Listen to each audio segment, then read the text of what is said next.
Çocuklarda uyku apnesi veya horlamanın teşhisi sıklıkla aileden aldığımız bilgiler, muayene bulguları ve bir takım yardımcı yöntemlere dayanır. Aile bize zaten sıklıkla çocuğun şiddetli horladığını ve uykuda zaman zaman nefes kesilmelerinin olduğunu ifade etmektedir. Bunun yanında muayenede büyük geniz etini, büyük bademcikleri görmek, solunum yollarında darlık yaratan diğer problemleri saptamak kolaylıkla mümkündür. Bu çocuklara sıklıkla endoskopla yani bir kamera sistemiyle bakmak kolaylıkla mümkün olmaktadır.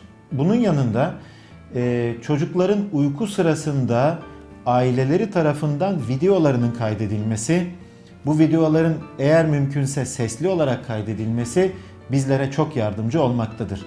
Çocuklarda uyku apnesinin teşhisi için uyku testi ya da polisomnografi dediğimiz tetkike nadiren gerek görülür. Ancak çok nadir de olsa bazı durumlarda bu çocuklara uyku testi ya da polisomnografi yapılması gerekmektedir. Ama %99'una muayene, ailenin bize anlattıkları ve uyku sırasında çekilmiş bir video kaydıyla teşhis koymak mümkündür.